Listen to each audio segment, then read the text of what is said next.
നമസ്കാരം പ്രിയ സുഹൃത്തുക്കളെ, വടക്കഞ്ചേരിയിലാണ്. വടക്കഞ്ചേരിയെക്കുറിച്ച് നമുക്ക് പറയേണ്ടതില്ല.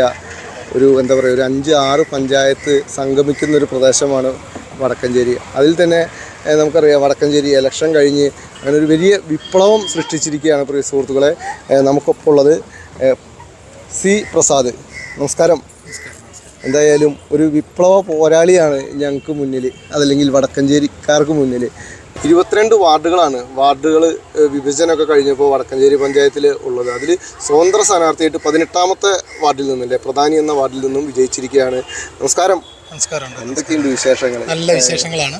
വോട്ടർമാരോട് എന്താ പറയാനുള്ളത്? അതുപോലെ തന്നെ പഞ്ചായത്തിലെ ആളുകളോട് എന്താണ് പറയാനുള്ളത്? എൻ്റെ വോട്ടർമാരെന്ന് പറയുന്നത്, ഞാൻ ഈ കഴിഞ്ഞ ടൈമിന് മുന്നിലെ തവണ 2015-20 കാലഘട്ടങ്ങളിൽ നിലവിൽ പഞ്ചായത്ത് മെമ്പറായി. ഈ 16ാമത്തെ വാർഡായിരുന്നു. അപ്പോൾ ഞങ്ങളുടെ വാർഡ് ഇപ്പോൾ 2 വാർഡ് കൂടിയതിൻ്റെ അടിസ്ഥാനത്തിലാണ് 18ാം നമ്പറിലേക്ക് വാർഡ് വന്നത്. അതിനു മുമ്പ് ഈ പ്രധാനി എന്ന 16ാം വാർഡിൽ നിന്ന് വളരെ തുച്ഛമായ വോട്ടിന് മത്സരിച്ച് 42ഓളം വോട്ടിന് മാത്രം ജയിച്ചു വരികയും അതിൻ്റെ പ്രവർത്തനത്തിൻ്റെ ഫലമായി ഇപ്പോൾ ഈ കഴിഞ്ഞ 5 വർഷവും അവരോടൊപ്പം നിൽക്കാനും എൻ്റെ സ്നേഹവും അവരുടെ പരിഗണനയും എനിക്ക് ലഭിക്കുവാനും കാരണമായത് ഈ 5 വർഷത്ത് 10 വർഷം കഴിഞ്ഞ് ഞാൻ വീണ്ടും മത്സരരംഗത്തേക്ക് സ്വതന്ത്രനായി ഇറങ്ങിയപ്പോൾ എൻ്റെ നാട്ടുകാർ എന്നിൽ അർപ്പിച്ച വിശ്വാസം അത് വളരെ വലുതാണ് എന്നുള്ള ബോധ്യം, അതിലേറെ സന്തോഷം എനിക്ക് ഈ ലോകത്ത് വേറെ ഒന്നും തന്നെയില്ല. ഈ വിജയത്തിൻ്റെ എല്ലാ ക്രെഡിറ്റും എൻ്റെ നാട്ടിലെ എൻ്റെ ജനങ്ങൾക്കാണ് ഞാൻ നൽകാൻ ഉദ്ദേശിക്കുന്നത്. ഓരോരുത്തരും വ്യക്തിപരമായും അതുപോലെ തന്നെ കൂട്ടായും കുറേ ചെറുപ്പക്കാരെല്ലാവരും എനിക്ക് എല്ലാ പ്രതിബന്ധങ്ങളും തരണം ചെയ്തുകൊണ്ട് എൻ്റെ കൂടെ ഇറങ്ങിയതിൻ്റെ ഫലമാണ് എനിക്ക് ഈ വിജയം. ഒരു കാരണം വെച്ചാൽ എൻ്റെ വാർഡിലെ ജനങ്ങൾക്കാണ് ഈ വിജയം ഞാൻ സമർപ്പിക്കുന്നത്. നമുക്കിപ്പോൾ ഉള്ളത് 18ാം വാർഡിലെ മെമ്പർ മാത്രമല്ല, നിയുക്ത പഞ്ചായത്ത് പ്രസിഡന്റ് കൂടിയാണ്. പ്രിയ സുഹൃത്തുക്കളെ, നമുക്കറിയാം, കഴിഞ്ഞ കൊല്ലമൊക്കെ തൃശ്ശൂരിലെ മേയറായിരുന്നത് ഒരു സ്വതന്ത്ര സ്ഥാനാർത്ഥിയാണ്. സമാനമായ രീതിയിലാണ് നമ്മുടെ വടക്കഞ്ചേരി പഞ്ചായത്തും ഈ തവണ. അവിടെ പക്ഷേ LDF ആയിരുന്നു, പക്ഷേ ഇവിടെ UDFൻ്റെ ഒരു സപ്പോർട്ടോടു കൂടിയാണല്ലേ പഞ്ചായത്ത് പ്രസിഡന്റ് സ്ഥാനത്തേക്ക് എത്തുന്നത്. അതിനെക്കുറിച്ച് എന്താണ് പറയുക? ഈ സപ്പോർട്ട് എന്ന് പറയുന്നത്, ഞാനൊരു സ്വതന്ത്ര സ്ഥാനാർത്ഥിയായി പരിപൂർണ്ണ സ്വതന്ത്രനായിട്ടാണ് മത്സരിച്ച് ജയിച്ചു വന്നത് എന്നുള്ളത് കൊണ്ട് എനിക്ക് ഈ വികസനത്തിൽ രാഷ്ട്രീയം ഇല്ല എന്നുള്ള കാഴ്ചപ്പാടാണ്. എനിക്ക് പഞ്ചായത്തിനുള്ളിൽ വികസനത്തിൽ രാഷ്ട്രീയം കാണേണ്ടതില്ല എന്നുള്ള കാഴ്ചപ്പാടാണ് ഞാൻ മുന്നോട്ട് വയ്ക്കുന്നത്. അതിലൂടെ എല്ലാ അംഗങ്ങളെയും 22 വാർഡുകളിൽ നിന്നും ജയിച്ചു വന്ന അംഗങ്ങളെയും ഒരുപോലെ കണ്ട് അവരുടെ ജനപ്രതിനിധികളായി ആ വാർഡിൻ്റെ ജനപ്രതിനിധികളെ ജയിപ്പിച്ചു വിട്ട ആളുകൾക്ക് അവർക്ക് അർഹിക്കുന്ന പരിഗണന നൽകി മുന്നോട്ട് പോകണം. എല്ലാവരെയും ഒത്തൊരുമിച്ചുകൊണ്ട് മുന്നോട്ട് പോകണം എന്നുള്ളതാണ് എൻ്റെ ലക്ഷ്യം. അതിനുവേണ്ടി എല്ലാവരും സഹകരിക്കും എന്നുള്ള പ്രതീക്ഷയിലാണ് ഞാൻ. ഇനി പ്രസിഡൻ്റായി തിരഞ്ഞെടുക്കപ്പെട്ടാൽ ഈ ലക്ഷ്യം മുൻനിർത്തിയാവും എൻ്റെ പ്രവർത്തനം എന്നാണ് എനിക്ക് ഇതോടുകൂടി. ശരിക്കും ഒരു കനത്ത പോരാട്ടം ഉണ്ടായിരുന്നില്ലേ? ഇത് സ്ഥാനാർത്ഥിയായിട്ട് ശരിക്കും 5 പേര് മറുഭാഗത്തുണ്ടായിരുന്നു. 2 അപരന്മാരും എൻ്റെ പേരിൽ തന്നെയുള്ള 2 അപരന്മാരും അതുപോലെ പിന്നെ LDF, UDF, NDA സ്ഥാനാർത്ഥികളും രംഗത്തുണ്ടായിരുന്നു. അവർക്കെതിരെ പോരാടിയാണ് 182 വോട്ടിൻ്റെ വലിയൊരു വിജയം പ്രധാനിയിലെ ഓരോ ആളുകൾക്കും അവകാശപ്പെട്ടത് കൂടിയാണ്. വലിയ ആവേശത്തിലാണ് എൻ്റെ ജനങ്ങൾ.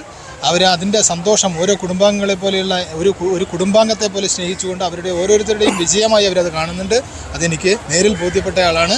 ജീവിതത്തിൽ ഒരിക്കലും മറക്കാൻ കഴിയാത്ത ഒരു ജനതയാണ് എൻ്റെ പ്രധാനിയിലുള്ളത് എന്ന് ഞാൻ ഈ സമയത്ത് ഓർക്കുകയാണ്. എന്തായാലും പ്രസാദേട്ടന് എല്ലാവിധ, കുട്ടേട്ടൻ എന്ന് വിളിക്കുന്ന പ്രസാദേട്ടന് ആ ഒരു പേരിനെ കുറിച്ച് എങ്ങനെയാണ് കുട്ടേട്ടൻ എന്നൊരു വിളിയിൽ? അല്ല, അങ്ങനെയാണ് എൻ്റെ നാട്ടുകാർ എന്നെ അറിയുള്ളൂ. അങ്ങനെ കുട്ടൻ എന്നുള്ള പേരിലാണ് ഞാൻ അറിയപ്പെടുന്നത്. അത് വളരെ ചെറുപ്പത്തിലെ എന്നെ വിളിച്ച് അങ്ങനെയുള്ള ആളുകളെ എൻ്റെ നാട്ടുകാരുള്ള അത്രയും അടുത്ത ബന്ധമാണ്. അങ്ങനെ പറഞ്ഞാലേ അവർക്ക് എന്നെ അറിയുള്ളൂ എന്നൊരു സ്ഥിതിയാണ്. എൻ്റെ പ്രസാദ് എന്നുള്ള പേര് പോലും എൻ്റെ നാട്ടുകാർക്ക് അറിയില്ല. അത്രയും വേണ്ടപ്പെട്ടവരായി അവരെന്നെ തിരഞ്ഞെടുത്തു. അവരുടെ ജീവിതത്തിൽ ഞാനുണ്ടായിരുന്നു, അവരുടെ കഷ്ടപ്പാടുകളിൽ ഞാനുണ്ടായിരുന്നു, അവരുടെ സുഖത്തിലും ദുഃഖത്തിലും ഉണ്ടായിരുന്നു എന്നുള്ളൊരു ബോധ്യമാണ്, അവർക്കുള്ള ബോധ്യമാണ് എന്നെ തിരഞ്ഞെടുത്തതിലൂടെ, അവരെ ജനപ്രതിനിധിയായി തിരഞ്ഞെടുത്തതിലൂടെ ഒരു രാഷ്ട്രീയത്തിനതീതമായി വളരെ ഇടതുപക്ഷ മനസ്സുള്ള ഒരു സ്ഥലത്ത് അവരുടെ ജനപ്രതിനിധിയായി എന്നെ തിരഞ്ഞെടുക്കുമ്പോൾ ഇത്രയും വലിയ ഒരു ഉത്തരവാദിത്തമാണ് എനിക്ക് തന്നിട്ടുള്ളത് പൂർണ്ണ ബോധ്യം എനിക്കുന്നുണ്ട്.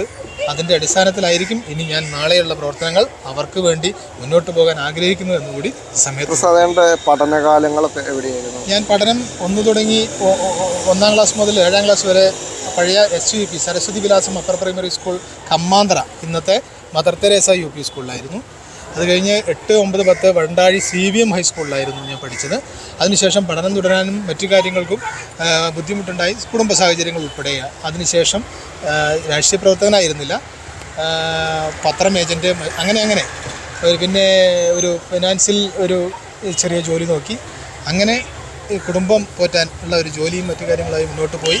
അവസാനം ഈ ദൗത്യം ഏൽപ്പിക്കുമ്പോൾ അപ്പോൾ പത്രം ഏജൻ്റായിരുന്നു ഞാൻ, 2-3 പത്രത്തിൻ്റെ ഏജൻസി ഉണ്ടായിരുന്നു.